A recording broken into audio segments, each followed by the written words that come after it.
The U.S. issued new sanctions on Chinese and Russian companies on Tuesday in an effort to cut off financing to North Korea's nuclear program. The U.S. Treasury is targeting 10 firms with financial connections to Pyongyang. The Wall Street Journal reports that federal prosecutors have also filed lawsuits seeking penalties and assets from the companies. Ian Talley is a reporter for the Wall Street Journal and one of the reporters on this story. He's in our Washington bureau. Ian, welcome. Thank you for having me, Elaine. So break down for our viewers what kind of firms these sanctions are targeting and what it means for these companies to be added to the Treasury's North Korea sanctions list.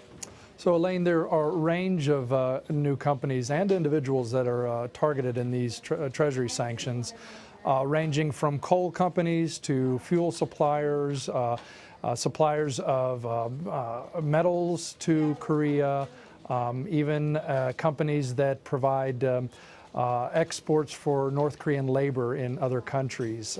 It's part of a broader campaign by Treasury to tighten the noose on Korea and the countries that are helping to facilitate North Korea's weapons regime. One of the most significant companies is one of the three Chinese coal importers of coal from North Korea, Dandong Zhejiang. And it's important to know why they're targeting this coal company.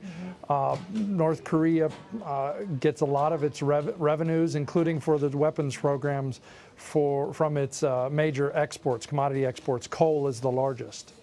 And so these sanctions and lawsuits are aimed at stopping those kinds of activities. That's right. The lawsuits are related. Actually, the U.S. Attorney's Office has been investigating this firm. It revealed in July in an unsealed document that it had frozen some assets related to this Dandong Zhejiang firm and what's called the Chi Yuping network of companies that the U.S. attorneys accuse of laundering money for North Korea. Chi Yuping is the majority owner of Dandong Zhejiang and four other companies, including a company called Rambo Resources related to Dandong Zhejiang. They're trying to tighten the noose, tighten the financing.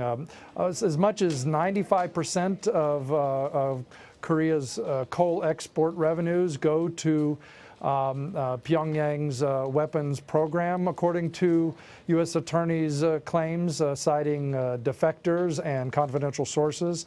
And Treasury's actions are designed to really to say to countries, China, Russia, and even a Chinese company in Namibia that's using Korean workers to say, hey, look, we're clamping down on your financing. And it also sends a message to other companies who might be also facilitating North Korea's regime by saying, look, there are risks to doing business with Pyongyang. Stay out of the market.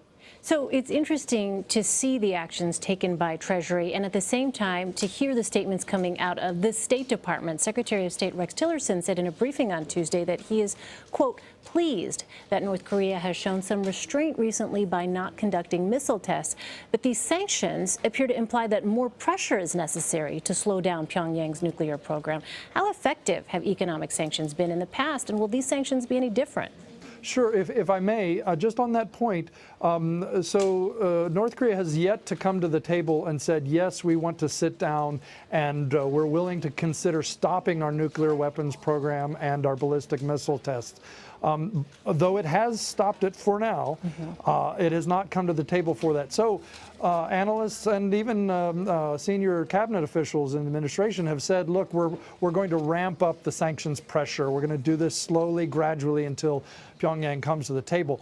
It has, sanctions on a whole have a mixed record. In 2005, when the U.S. targeted a small bank, Banco Delta in Macau, that was helping to finance Pyongyang.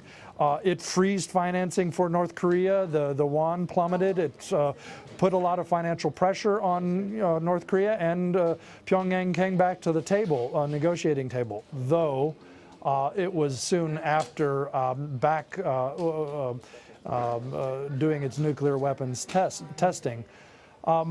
With South Africa during the apartheid era, we put on an embargo along with other countries, and within a few years, the South African regime quit the apartheid regime, so that proved effective.